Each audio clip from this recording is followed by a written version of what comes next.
Hey there, welcome to Unit 3, Lesson 9. This is our last week of Unit 3. During this week, we're going to continue to talk about the depression and how we actually tried to pull ourselves out of it. And then we'll review for the test, and your test will be 1 week from today, next Monday.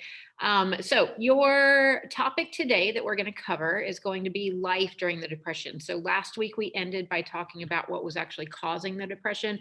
Today we're going to focus more on how people were hit hard by the depression itself. So I'm going to go through the notes with you, and then I'll talk to you about what your assignments are that you need to complete today. So the first thing we want to talk about is Hoover. Now, we've already discussed Herbert Hoover a little bit, and the fact that we know that he didn't really believe that this was going to be as big of a deal as it was. So he thought it was going to be a pretty short recession. He promotes voluntary action, says that charities and churches and people need to be volunteering to help each other, that it's not the role of the government to do that. So the relief doesn't need to come from the federal level. It should, if it comes from the government at all, come from your state and local level, that it's not the federal government's job to actually do that. So the depression, you need to understand, hits every area, like every single place, both rural and cities, urban areas are going to be affected heavily by the Great Depression. In the cities, people are losing their jobs, ending up in the streets. Food is having to be gotten from soup kitchens and bread lines, and a lot of them lose their homes, and a lot of people start living in these little shanty towns that are nicknamed Hoovervilles because everybody's blaming Hoover for not doing enough. And so they're so mad at him that they're like, this is his fault that we are like living out on the streets, basically. In your rural areas, people are going to be losing land. They're going to be growing their own food. They're going to be turning to tenant farming instead of owning their own land and farming their own land. They've got to sell their land. And when they sell their land, they end up um, just going and working on somebody else's land to try and make money. That's what tenant farming is. It's kind of like you're like renting an area to be able to farm.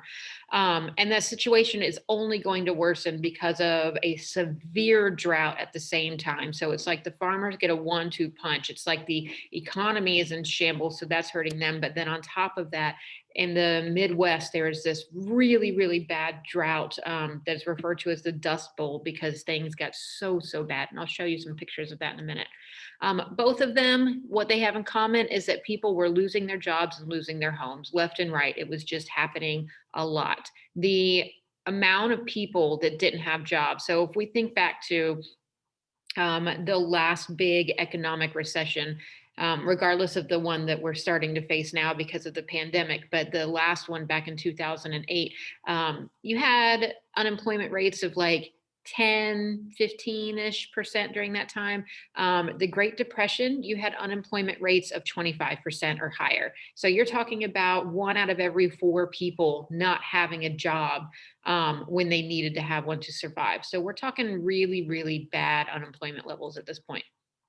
So here's some pictures. This is the area where I was telling you that the drought was happening. So right here, though, is specifically where it was the worst. This is known as the Dust Bowl. And I'm saying, like, when I say it was dusty and it was a bad drought, you can see this picture here of this, like, just dust of or swarm of like dirt, because everything is so dry that if it got windy, you would literally just have droves of like dirt and these massive like clouds basically coming at you. Here's another example of people that had lost their homes, living in these kind of like shanty towns, like building tents, and that's how they had to live. They didn't really have a choice at this point. So let's talk about how the people were affected by the depression. There's going to be different groups of people that we're going to look at. We're going to look at men, specifically focusing in this instance on white men, because we will get to minorities later. And then we're going to look at women as well. And in your assignment today, you're going to see the effects on children and how they were really, really affected by this at the same time. So let's start off by talking about men. A lot of men who are supposed to be the breadwinners for the family feel lost. They feel worthless, like they're not able to provide for their family. Some of them are so out of it because of this that they just up and abandon their families. They feel so worthless that they're like, I can't even just be here anymore. And they just like left. And maybe they left and said that they were going to go and look for a job, but really they just completely abandoned abandoned some families. And so there were some women that were just left alone to raise these kids now. Some men would become hobos. This because when like a little bit of hobo culture comes into play and you start to see men that don't have homes kind of traveling from city to city looking for little odd jobs here and there just to be able to survive. So there were a lot of men. Remember, this is after World War One has happened. And so we haven't talked about World War One yet, but when the war was over and everybody came back and then they were living their good life in the 1920s, when the Depression hits, they're like, listen, there's a bonus that you guys promised to us. They had said that in 1945, anybody that was a soldier in World War One was going to get this like bonus as like an extra thank you. Well, in 1932, whenever we're going into this depression really, really hard, there's a ton, thousands of World War One veterans that are like, you know, that money you promised us for 1945, could you give it to us now? Because I think we're going to need it now more than we are in 1945. And so a lot of them go and storm into DC to put pressure on Herbert Hoover, who's still the president at this time in 32, and Congress, and say, give us these bonuses early. This ends up being unsuccessful for them and ends up turning into a very violent protest. Hoover demands that all of these veterans be disbanded. He sends troops with tear gas to push them out, and it gets really, really violent.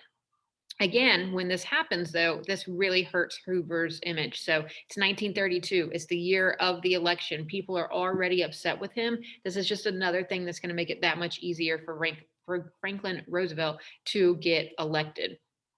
So here you can see, this is your typical like kind of picture and what people would think of as a hobo and somebody who's going to be like riding from city to city on these trains with this little satchel of what he's got. They even created like their own symbols to like write down on things, possibly with like chalk or use like a rock to like etch it into something. And they would just give information like if there's a picture of a cat, like there's a nice lady that lives here. This is a place where you can camp. This is where you can go to a doctor and he won't charge you. Be careful. There's going to be a barking dog here. There's going to be a judge here. So, or maybe hold your tongue and don't say things. So they had just like this little system where they could kind of share with each other, you know, what were good places to go to and bad places. Here's a picture of those World War I vets sleeping out on the lawn of the Capitol. So, you know, I mean, we had a Capitol insurrection that happened back on January 6th. People protesting at the Capitol is not a new thing. This is very, very common. However, you know, these people are just outside protesting peacefully and then literally obviously sleeping on the ground outside, hoping to be able to put some pressure on Hoover. As I said, though, that doesn't work. And then things get out of hand and he sends in some troops to actually be able to fight against him. So let's talk about more effects on other people. Specifically now, let's move over to looking at women. Women at this point had to try to be as budget savvy as they could. You know, if their husbands didn't have jobs, or maybe they didn't have a job, or you had just small amounts of money coming in, they had to do what they could to be able to get food on the table for their children.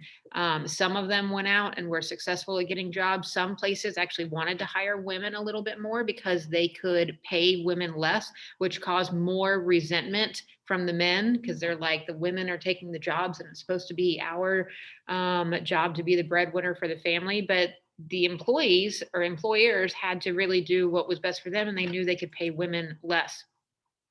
Children were obviously going to be increasingly affected as well. You're going to see that in your assignment today. There's going to be increased malnutrition. The school year is going to be shortened or just completely closed off altogether because some kids had to just go and get jobs themselves. Again, employers could pay them less. And so kids had to, you know, their families had to make that tough decision of, do you go and work to help get food and money in your family, or do you go to school to get your education?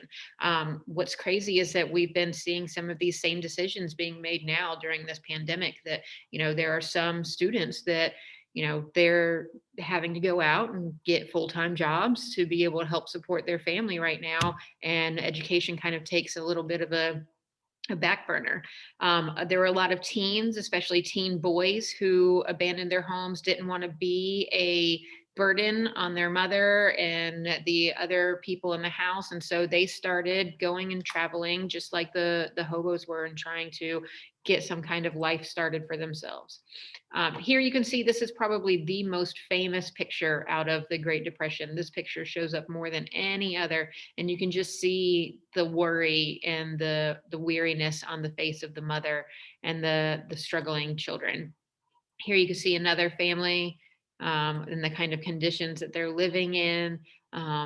Obviously, not living in good conditions with good amount of money. Here's some teenage boys that are jumping on the rails to travel from place to place.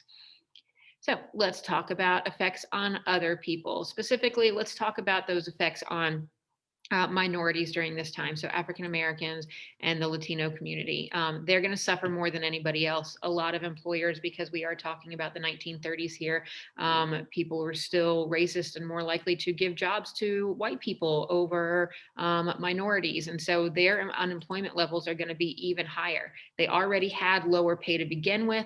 There's going to be job competition issues. There's going to be white people that feel like they are entitled to have jobs over the African Americans and Latino community. Their unemployment rate, remember I told you it was about 25% for the nation. Amongst minorities, it was about 50%. 1 out of every 2 people that were looking for a job couldn't find a job and were unemployed. And there were no unemployment checks at this time. That's something you need to remember too. People that are unemployed right now during this pandemic, a lot of them are able to get these unemployment assistance checks from the government. You weren't getting that. Nothing was set up to be that kind of like safety net to at least help you out a little bit. If you didn't have a job, you literally had nothing coming your way. The psychological effects on all of these people is that, we are going to see depression go and skyrocket. But of course, at this time, people weren't talking about mental health as freely as they are today. Suicide rates go up about 30% during the Great Depression. There are 3 times as many people that are going into mental hospitals, into asylums for depression and anxiety. It created basically just this whole new generation that even after the Depression was over, you had people who were very thrifty and very careful with their money, very frugal, and wanted to make sure that they were never put in this position again. And so it's just going to have a really big psychological effect on the people. Here you can see one of the most kind of insane pictures from the time. You can see a line of African Americans standing in line at a bread line or a soup line to be able to get food, in front of the world's highest standard of living. There's no way like the American way, with your perfect little like happy white family that it's supposed to be perfect in America. Yet this is the reality of what people were facing. Here you can see a poor African American family and kind of like the way or the conditions in which some people would be living during this time. And then again, just another famous picture of a Latino worker during the Depression. So that brings us to the end of the notes. What you are going to do now is not necessarily going to be the easiest read for your assignments. I want you to really get an idea of what life was like. Specifically, I want you to see what it was like for children, especially. Because you guys are children. Now, some of you might be 18 years old, and I know you're on the older age of the spectrum when it comes to children, but you've got little brothers and sisters or little cousins, and you might know some people right now that are suffering a lot. You might be suffering a lot because of the pandemic and the economic situation that we're in. And I just want you to kind of like see that and be able to compare it to what people were living in the 1930s. So you've got 2 tasks to complete. You cannot do task number 2 until you complete task number 1. You just won't be able to. So task number 1 is going to be a Google Doc for you to complete. There is a series of readings here for you to do. Let me click and open those up. So you've got a little bit of background reading right here, and then it gets into these different documents that are going to talk about what kids were going through, or some of them are from the words of kids themselves. So these are like primary sources. And then when you get to document E and goes down, it says during the Great Depression, many children wrote to the president and the first lady for support and guidance. A number of their letters are going to follow. So these are actually like kids that are like writing to the president and to the first lady, mean like, what, can you do anything to help us? Like, please help us out. We are struggling so much. So you're going to read through those. As you're doing that, you are going to complete the worksheet that is listed here. So let me pull this up.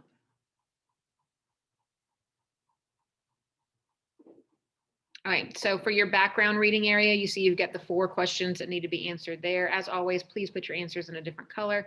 And then you're going to go through each of those documents and read them. And then you're just going to tell me how the author's family was impacted by the Great Depression. So you're just going to give me like a little summary of like what you read. How were they impacted by what had happened? So once you're done with that and you submit it through Canvas, then you are going to go back here and go to task number 2, if I can get it to go. Here we go. So you're going to go to task number 2, which is going to be a Padlet. So what this means is that you're going to have the ability to see what other people are actually saying as well. So you've got 3 questions to answer. In order to answer it, your first one says, what was it like to grow up during the Great Depression? To answer it, you're going to click on that little plus sign that's underneath it. It's going to pop up with your name here. You're going to give it just like a title, and then you're going to give your response here. So you're going to go through and do that. I'm going to delete that just because you don't need to see my example. When you're done with that, you're completely done. Other than that, you need to be working on finishing that project, because the project is due on Tuesday, which if you are watching this because you were absent from class, that might actually be today, and that is a test grade. So make sure that you are getting it done. If you have any questions, comments, or concerns, make sure that you reach out to me. You know how to get in touch with me, and I will see you guys next time. Bye, y'all.